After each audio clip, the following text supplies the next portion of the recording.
Hey, what's going on, everybody? It's Hammer. Today is Thursday, May 8th, 2025. Of course, I'm here with your daily mortgage rate update, the only place on the web where we get to jump online and at 9:30 a.m. Eastern Time, talk about what's going on with rates and pricing each and every weekday morning, broadcasted to you on Facebook and on YouTube. If you're here this morning, say good morning. If you're watching the replay, go ahead and give me hashtag replay in the comments. Let me know that you were here. Don't forget to smash that like button, tag an hello friend, share this post in a group. This morning, we're going to talk all about how the Fed meeting went yesterday, what happened, what does it really mean for rates? Where do we go from here? So it's a good conversation. We're going to have some fun talking about that today. Remember, if you would like a reminder that I'm going live, you can go ahead and get one at hmmr.io/reminder. I do send out a text message each morning right as the show is starting so that you can go ahead and click a link and join us on your preferred platform. You don't have to worry about remembering or watching the clock. So go ahead and sign up for that text message. Sign up over here at this QR code or hmmr.io/reminder. So if you're here this morning, say good morning. Let's say hi to all of the live folks.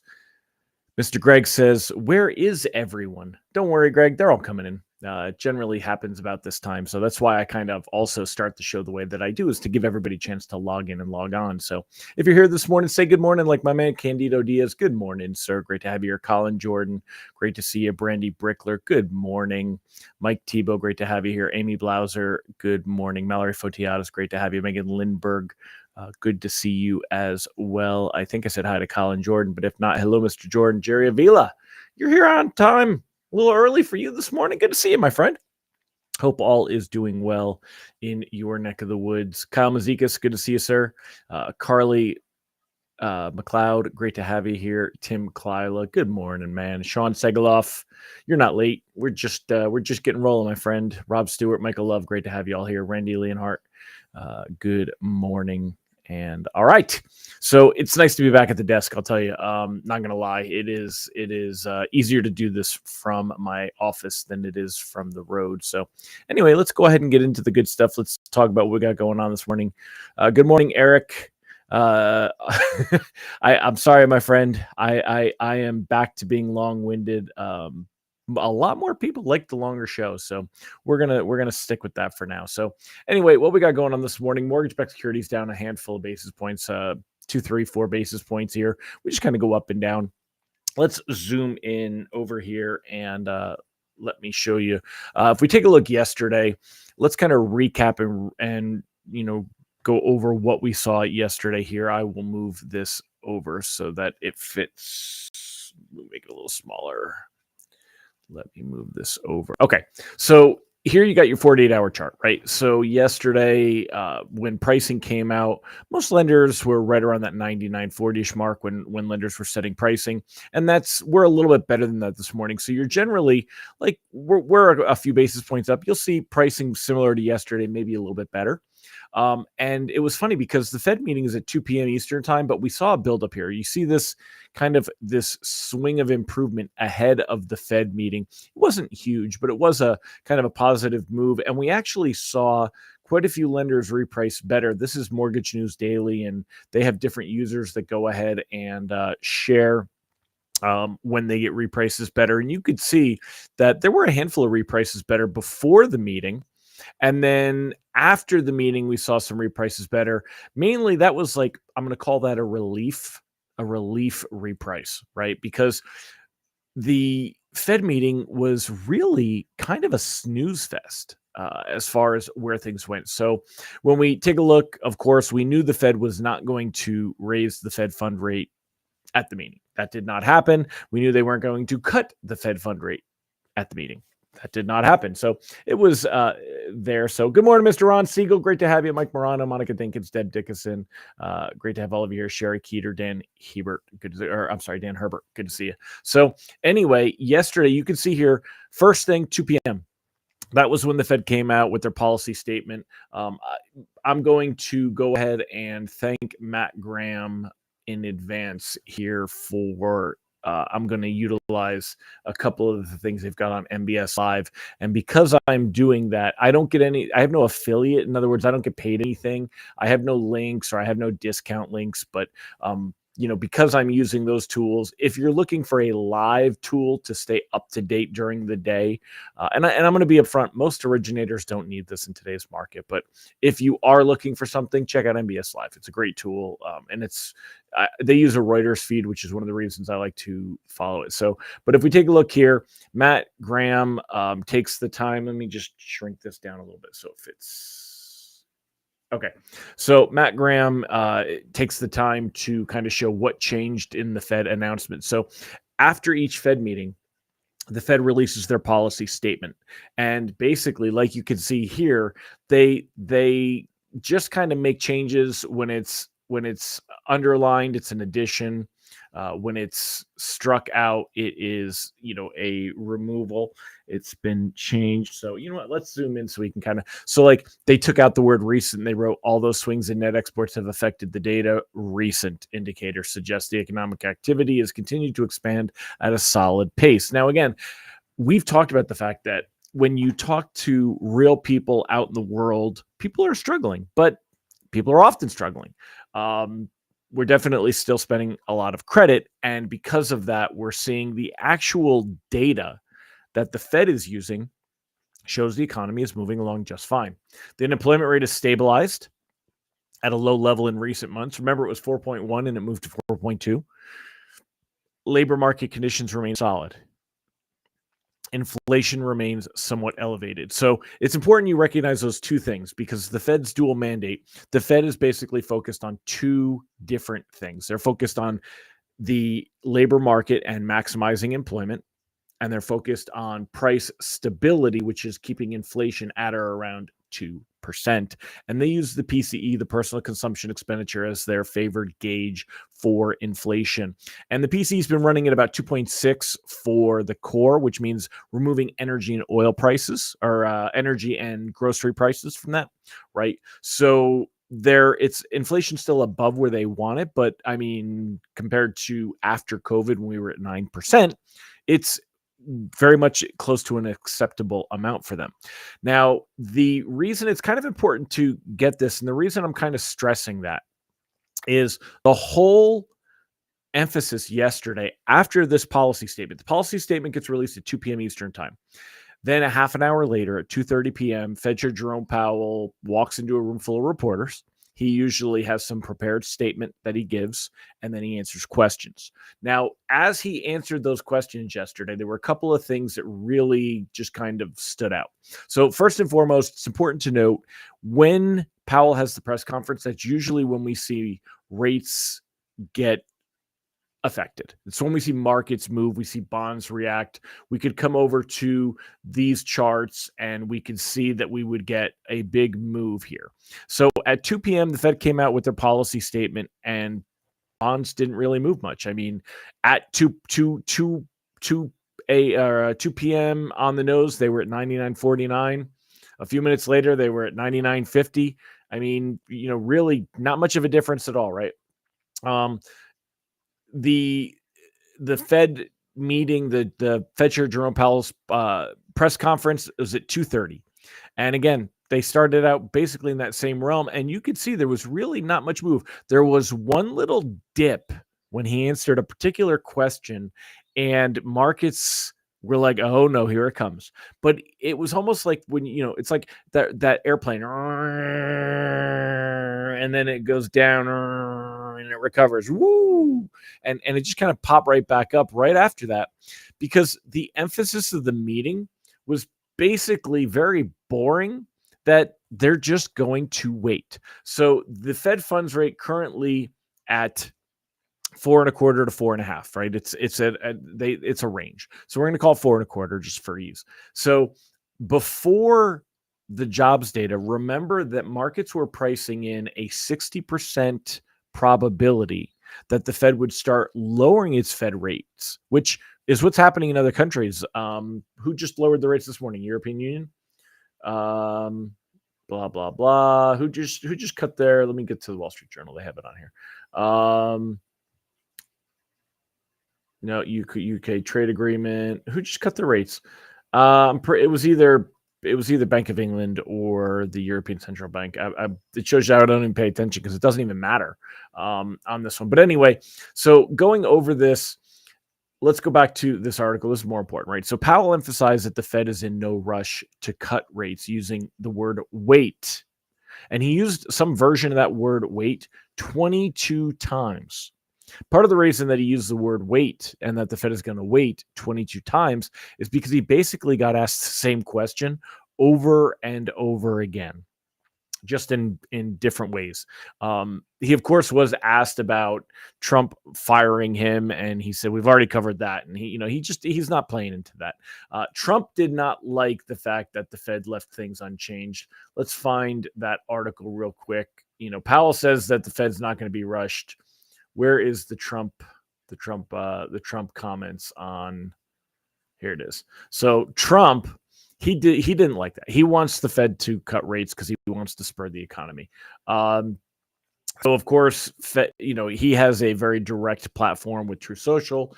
He said too late because it works. He if you want to learn about branding, pay attention to this guy. He calls him too late Jerome Powell. That's what he's been calling him. Too late Jerome Powell is a fool who doesn't have a clue. Other than that, I like him very much. I'm sure Powell is really appreciative about that. Oil and energy way down, almost all costs, groceries and eggs down, virtually no inflation, tariff money pouring into the U.S., the exact opposite of too late. Enjoy. Now, let's kind of break this down a little bit. So, there's virtually no inflation because it's too early for all of that to hit. So great example. I was just at a networking event. That's where I was in Nashville, right? There were about 100, 120 other business owners in a room outside of the mortgage space that were all together. And they were, I got to talk to people who do import things from China. One particular woman who imports an item, and nobody's gonna hear. So she imports gutter guards, right? And there's something very specific about it. She can only get what makes her gutter guards better than her competitors, can only get that done in China. But she said, hey, these things take weeks to come over. So we had an order that was coming in at the end of March. They put these tariffs in place, and I told the story yesterday. Y'all heard it, right? And she said it was a $500,000 order, and she had to pay a 70% tariff on it. That's $350,000, as Ron pointed out yesterday. That would have had to have been paid immediately to take those items from the port. So anyway, where I'm going with this is that's the end of March. At what point, though, does the higher cost for goods make it onto the retail store shelves? And we talked about last week where Walmart and Target, they were basically getting to the end of the line. They were running out of runway for previously priced products, and they were going to start seeing price increases due to the tariffs. We haven't seen inflation hit any reports because all the reports are backwards thinking. We're going to get the CPI data next week, Tuesday, the 13th. And that's the Consumer Price Index. That's an inflation report, and it's going to be for the month of April. Okay, well, that's when things will barely just start showing up. We really haven't seen these extra costs hit the price of goods yet, and nobody knows, is it going to be a one-time thing? Is it going to go up and come back down? Is it going to go up and stay up? Is it going to go up and go up again? And that's why the Fed is so unwilling to make a commitment to taking any action and lowering rates. Now, the Fed would only lower rates if they need to prop up the labor market. The last jobs report that we got last week, it came in 177,000 jobs created versus 138 or 150 something, depending on the reading that were expected. Unemployment did not move higher. It's at 4.2%. The Fed doesn't need to cut rates. This may be what we call the neutral rate. This may be the point where markets can be. Also, the Fed, and Ron has pointed out that he thinks that Powell and this current Fed administration act way too late. I don't necessarily see it. I'm okay with them waiting until they start to see signs and then acting decisively and quickly. If the Fed were going to do something, cutting rates wouldn't really spur the economy. They would have to get back into quantitative easing. They would have to be buying treasuries. They would have to prop up rates that way. Believe it or not, I feel that quantitative easing, the ability for them to buy up the market for treasuries and mortgage-backed securities even, is a much more effective way than raising or lowering the Fed funds rate for borrowing. So we'll see. So anyway, all of this had very much almost no effect on bonds yesterday. And I told you that. I thought it was going to be a ho-hum day. This is actually a win. We'll take it because the expectation was that we were going to see a negative reaction, maybe more hawkish comments, and markets didn't like that. So right now, expectation of a June rate cut, it was 60% a week ago. Today's Thursday. A week ago, before the Friday jobs data, it was at 60 something percent. It's down to less than 20%. By the end of the year, markets do believe, right now we're 4.25, they believe that they're going to see 3 rate cuts, that we would have to see them, maybe September, October, December. Markets do believe by July we will see a rate cut. This is about a 60%. So it just kind of pushed it down the line. In order to see this, what would facilitate that would be weakness in economic data. If we don't see that, we'll see this continue to get kicked down the line. Expectation of a September rate cut, it's almost a guarantee to markets that we'll see a cut by September. Maybe it'll be the first cut. Maybe it'll be the second cut. That's what these two columns are basically showing us here. Ron said per MBS Live, it was Bank of England that cut. Thank you. Yeah, no, I didn't see where it was. So thank you. It was Bank of England that cut their rate. So anyway, like I said, and it doesn't matter because we're not cutting rates here. So what does all this, let's kind of wrap this up. Where does all this mean for mortgage rates? Mortgage rates have been, in the scheme of things, extremely stable and will continue to be so. We saw this jump over here at the beginning of April. Remember that quote unquote Liberation Day was April 2nd. And we saw a couple of days of a very positive reaction right here. We saw, mortgage-backed securities improving as right after that April 2nd. And we crested on April 4th. Actually, we crested on April 3rd. If you want to go by closing, the day what number we closed at, we were at 100.40. We closed at 100.32. So, but we started out April 4th even higher, and then it just really lost the day. And we were back at a lock stance at that point because it was like, okay, this is not good. By the time we got to Monday, the shit really hit the fan, or the spit really hit the fan. And we really saw mortgage-backed securities drop down. And that's why you saw your worst rate sheets were back here right around the 11th, right? So we get here, and that was when rates had jumped. But then within a few days, they fell back down again. And, 6.8, 6 and 7/8 has been kind of that magic mark for rates on Mortgage News Daily, using this as a reference point. 6.86 for 16, 6.86 yesterday. There's really, that's kind of where we're at. So believe it or not, as much as it feels like you see some movement, things are solid. Now, the good news is I'm starting to see more articles like this. Mortgage rates are falling. Is it a good time to buy a home? We're in a spring market. People want to take action. So if you've got something closing in the next 15 days, cautiously float. Let's see where today goes. Let's see if we get some improvement today. Right now, mortgage bonds, they're down 9 basis points. They were only down 3 basis points when we started the call a few minutes ago. Let's see if we can break into positive territory. We've seen it before. If not, maybe you just lock these. I don't know that I would float into next week's inflation data. I don't really have a good handle yet on how I think markets are going to react to the data. So it's not just what do we think the data itself will be, but how do we think markets are going to react? How will rates react to that data? I don't have a handle on that yet. It'll come in on Tuesday. And for loans that are closing in the next couple of weeks, we're not in a bad spot. You may want to just lock for protection. We could leave a little on the table if things improve, but they're not going to improve much. You're not going to see rates suddenly dip. They're not going to go down a quarter point. So how much, that's the question. How much do you really want to continue to float for? Now, loans that have, jobless, I'll get to the jobless claims number, Ron. But let me finish this part here for the, for loans closing that are, 15 to 30 days, you're talking the end of May and into June. I would be floating. Let's see where things go. We're starting to get headlines. Trump touts full US-UK trade pact. as stocks continue to improve, they're going to take bonds with them. They're going to grab on their coattails. We've got room to improve. So I would definitely be holding. And if it's a loan that's closing in 30 plus days, near term, and float the rest. I'm just popping this up on the screen for y'all, so you have something to reference when I'm babbling here. Anything that's closing longer term, I wouldn't be worried about locking it at all. There's no urgency to lock anything that's closing in June or later. There's no concern right now that we're going to see rates jump higher. We've really come through the other side of this tariff thing.